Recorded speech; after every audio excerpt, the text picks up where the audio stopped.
નમસ્કાર મિત્રો, શેરબજાર ગુજરાતી યુટ્યુબ ચેનલમાં તમારા બધાનું સ્વાગત છે। મિત્રો, આજે આપણે એવન્યુ સુપરમાર્ટ એટલે કે ડીમાર્ટના ક્વાર્ટર 1 ના પરિણામ વિશે વાત કરવાના છીએ।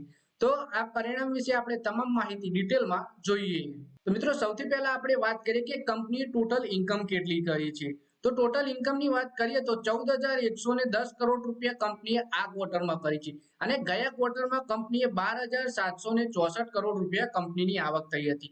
ગયા વર્ષના પહેલા ક્વાર્ટરને સરખાવીએ આપણે તો 11,904 કરોડ રૂપિયા થઈ હતી આવક, એટલે કે વર્ષની સરખામણીમાં 11,900 કરોડથી વધીને 14,110 કરોડ એટલે કે સારો વધારો જોવા મળી રહ્યો છે વર્ષની સરખામણીમાં। જ્યારે ક્વાર્ટરની સરખામણીમાં પણ 12,700 કરોડથી વધી 14,110 કરોડ એટલે કે વર્ષની સરખામણી ક્વાર્ટરની સરખામણી બંનેમાં કંપનીની આવકમાં પણ સારો વધારો જોવા મળી રહ્યો છે। પછી આપણે કંપનીની આવક વધી છે તો કંપનીના ખર્ચા પણ વધ્યા હશે। તો ટોટલ ખર્ચા જોઈ લઈએ આપણે કંપનીના, તો આ ક્વાર્ટરમાં કંપનીએ ખર્ચા કર્યા છે 13,056 કરોડ રૂપિયાના, જે ગયા ક્વાર્ટરમાં 12,001 કરોડ હતા। ગયા વર્ષે પહેલા ક્વાર્ટરમાં 11,006 કરોડ એટલે કે આવકની જેમ જ કંપનીના ખર્ચા પણ વર્ષની સરખામણીમાં 11,000 થી 13,000 કરોડ થયા છે અને ક્વાર્ટરની સરખામણીમાં પણ 12,000 થી 13,000 કરોડ રૂપિયાના થયા છે, એટલે કે ખર્ચામાં પણ આપણને વધારો જોવા મળી રહ્યો છે। પછી આપણે સિમ્પલ આવકમાંથી ખર્ચા બાદ કરીશું તો કંપનીનો ચોખ્ખો નફો આપણને જોવા મળી જશે।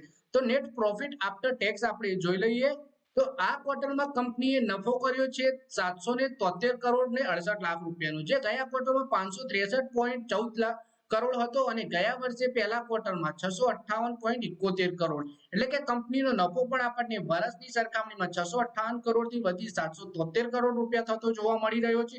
જ્યારે ક્વાર્ટરની સરખામણીમાં પણ 563 કરોડ નફો હતો એ વધીને 773 કરોડ રૂપિયા થયો છે, એટલે કે કંપનીના નફામાં પણ આપણને વર્ષની સરખામણી ક્વાર્ટરની સરખામણી બંનેમાં વધારો જોવા મળી રહ્યો છે। હવે આપણે કંપનીનું અર્નિંગ પર શેર પણ જોઈ લઈએ તો અર્નિંગ પર શેર આ ક્વાર્ટરમાં જે 11 રૂપિયા ને 89 પૈસાનું, ગયા ક્વાર્ટરમાં તો 8 રૂપિયા 66 પૈસાનું આ અને ગયા વર્ષે પહેલા ક્વાર્ટરમાં 10 રૂપિયા ને 14 પૈસાનું અર્નિંગ પર શેર હતું। તો વર્ષની સરખામણીમાં 10 રૂપિયાથી વધીને 11 રૂપિયા 89 પૈસા, ક્વાર્ટરની સરખામણીમાં 8 રૂપિયા 66 પૈસાથી વધીને 11 રૂપિયા ને 89 પૈસા અર્નિંગ પર શેરમાં પણ આપણને સુધારો એવો સારો એવો જોવા મળી રહ્યો છે। તો મિત્રો, આ વિડીયોમાં આપણે વાત કરી ડીમાર્ટના ક્વાર્ટર 1 ના પરિણામ વિશે, જેમાં કંપનીની આવક વર્ષની સરખામણી ક્વાર્ટરની સરખામણી બંનેમાં સારી વધેલી જોવા મળી રહી છે અને કંપનીનો નફો પણ આપણને વર્ષની સરખામણી ક્વાર્ટરની સરખામણીમાં સારો વધેલો જોવા મળ્યો છે। તો મિત્રો, આ વિડીયોમાં બસ આટલું જ। હવે મળીએ આવનારા વિડીયોમાં, ત્યાં સુધી વિડીયોમાં લાઈક કરો, કોમેન્ટ કરો અને વિડીયો પોતાના મિત્રો સાથે ફેસબુક, ઇન્સ્ટાગ્રામ, વોટ્સએપ બધી જગ્યાએ શેર કરો અને તમે બીજી કઈ કંપનીના પરિણામ જોવા માંગો છો એ પણ કોમેન્ટ કરીને બતાવી શકો છો, તો એના ઉપર પણ આપણે ચર્ચા કરીશું।